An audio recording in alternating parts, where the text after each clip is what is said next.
भक्तीच्या जयघोषाने दुमदुमणार संतनगरी शेगाव। विदर्भाच्या पंढरीत अवधूत गुरुदादा गुरुजींचे भव्य आगमन। शेगाव विदर्भाची पंढरी म्हणून ओळखल्या जाणाऱ्या शेगाव या पवित्र पावनभूमीत येत्या बुधवारी आध्यात्मिक शक्तीचा एक अपूर्व संगम पाहायला मिळणार आहे। श्री संत गजानन महाराजांच्या वास्तव्याने पुनीत झालेल्या या नगरीत सध्या महामंडलेश्वर साध्वी सत्यप्रिया गिरी यांची रसाळ कथा सुरू असतानाच आता अवधूत गुरुदादा गुरुजींच्या आगमनाने भक्तीचा आनंद द्विगुणित होणार आहे। तपश्चर्येचा थरारक प्रवास, केवळ हवेवर जगणारा अवधूत दादा गुरुजींचे व्यक्तिमत्व आणि त्यांची साधना ही संपूर्ण जगाला थक्क करणारी आहे।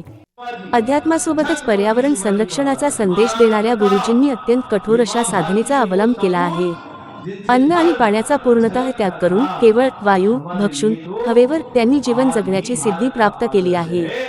नर्मदा परिक्रमेचा ऐतिहासिक विक्रम अशा कठीण स्थितीत त्यांनी तब्बल 3600 किलोमीटरची पायी यात्रा करत पवित्र नर्मदा मैयाची एक दोनदा नव्हे तर तब्बल 6 वेळा परिक्रमा पूर्ण केली आहे। त्यांच्या या अलौकिक तपाची ऊर्जा आता शेगावकरांना अनुभवायला मिळणार आहे। बुधवार दिनांक एप्रिल 29 रोजी होणाऱ्या या दिमाखदार सोहळ्यासाठी संतनगरी सज्ज झाली असून या थरारक आणि चैतन्यमय क्षणाचे साक्षीदार होण्यासाठी भाविकांमध्ये मोठा उत्साह दिसून येत आहे।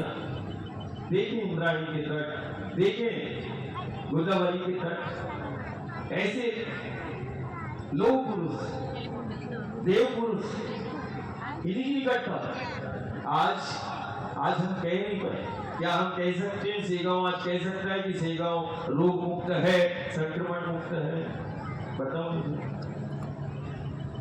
क्या तुम खड़े होकर ये मुझे बता सकते हो व्यासपीठ को साक्षी मानकर, या बैठे बैठे ही दोनों हाथ खड़े करके बता सकते हो और बोल सकते हो कि मेरा शेगांव रोग मुक्त है, मेरा शेगांव संक्रमण मुक्त है, यहाँ कभी रोग और संक्रमण तो हम कह सकते हैं क्या?